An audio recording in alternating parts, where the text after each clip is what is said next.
Welcome, everybody, to Lesson 2 in our continuing series on estimating project costs. And today, we're going to talk about estimating considerations, and in particular, the factors that make up these considerations, including project size, project quality, project location, time of the year that you're building it, whether it's winter, whether it's summer, and market conditions. Is it a busy market or is it a quiet market? How can you gain a competitive advantage? And then we'll wrap up with a real world story about let's build a military airbase during a war, but let's do it without concrete. Wow. How do we do it? We're going to find out. So let's get started. Thank you. Welcome to the next lesson on estimate considerations in estimating project costs. In this lesson, we are going to talk about project size, project quality, project location, and time and market conditions as well. So let's get started. Let's start with certain estimate considerations. We'll begin with project size. Every estimate considers the same basic issues: size, that we're going to talk about in this slide, and then quality, location, duration, market considerations, and other related items.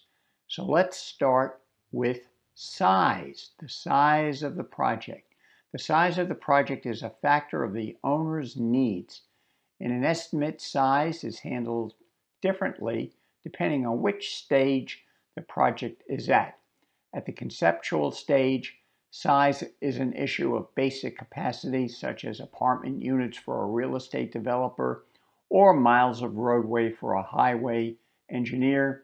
As the project becomes better defined, its size begins to be quantified more accurately.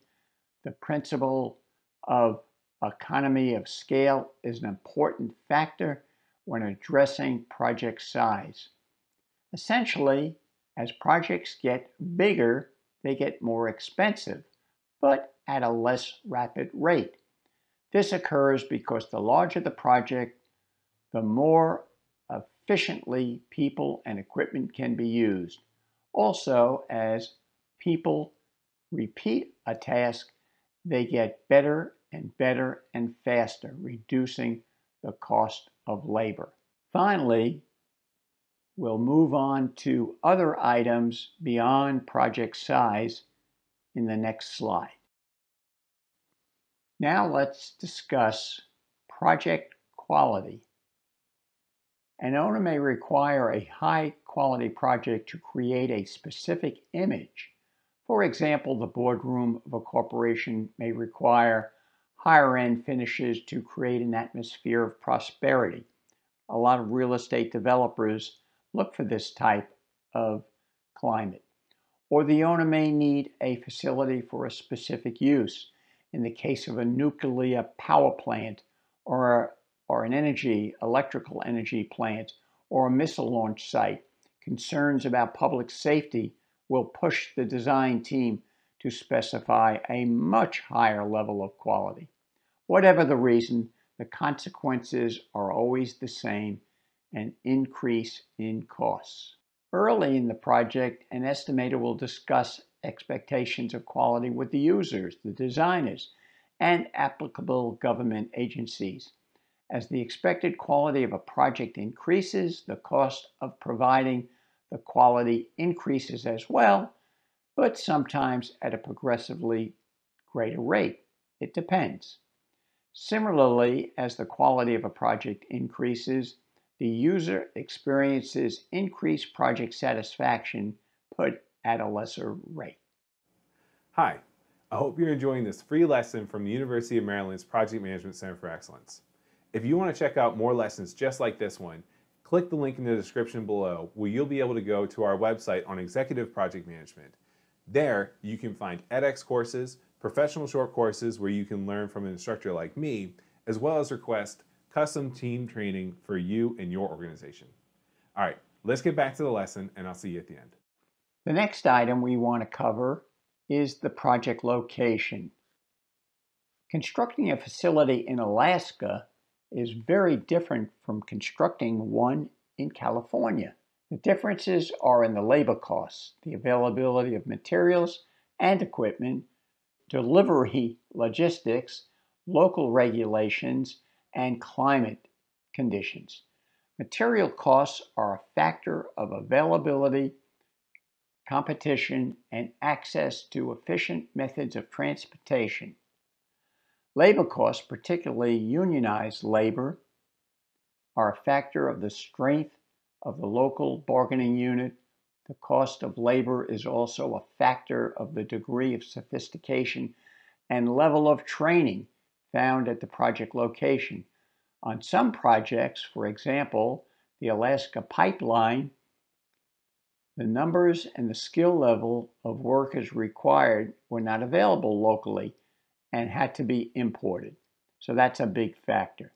Understanding the need for such importation adds significantly to the accuracy and needs of an estimate. Local regulations are also a very important part of project location. What are the regulations of the jurisdiction in which you're building? So make sure you communicate with the local authorities and find out what are the restrictions. And finally, the climate. Climate is a big factor. Are you building in freezing or sub-freezing weather where temperatures are constantly below 32 degrees Fahrenheit? Or are you building in an area where it's very hot and temperatures are above 100 degrees Fahrenheit consistently? Cold weather construction and hot weather construction need to be considered.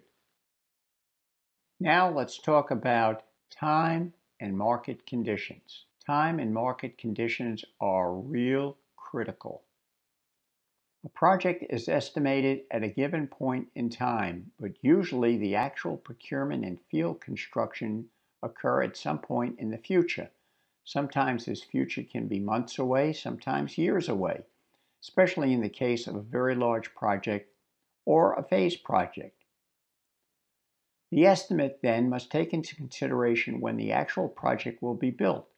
Labor and material costs usually escalate in time. So, by examining past and current trends, the estimator can predict where these costs will be at the time of actual construction. In addition, the estimator takes past actual costs and adjusts them to today's costs. RS means an engineering news record, ENR, for example, track actual project costs by using historical indices, which allow for adjustments for time. An estimator who accurately incorporates project size, project quality, location, and time has an estimate that reflects the fair value for the project. In a normal market without any unusual circumstances, this estimate should reflect the price that is paid. Market conditions, however, shift, and owners and designers and contractors all look at a given project from a different perspective. In a market without much work, contractors may bid a project at cost or with little profit to cover their overhead and keep their staff employed. On complicated projects, contractors may bid the work low in hopes of making significant profit on future changes. Conversely, they may bid the work high to cover the increased risks of a complex project. It is not unusual for contractors to offer very competitive prices when they hope to enter a new market or establish a relationship with a new owner. Some owners and designers are viewed as difficult to work with and may not receive good prices, particularly if the market is strong. Such issues are difficult to quantify, but should be considered in the preparation of the estimate. They are usually treated as a percentage applied at the end of the estimate, included in either overhead or profit or in a final contingency. So at the end, when that estimate becomes a bid, it's a business decision. And finally, let's talk about a case study of let's build a military airbase during a war without concrete, a real-world story. Very interesting how the United States applied military construction methodology during the Vietnam War. When that war started, there weren't many supplies in Vietnam, so everything had to be shipped in. One of the main methods of transportation was air transportation.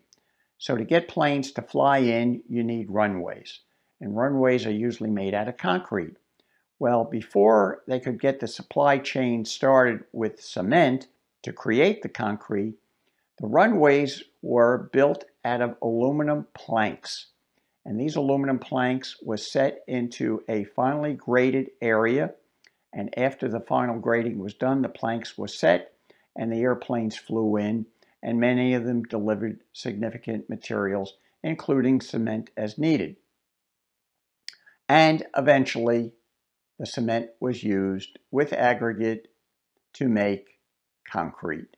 And then concrete ready-mix plants were built and concrete runways were also built. So that was a way of getting around, a workaround, because of a lack of a particular material.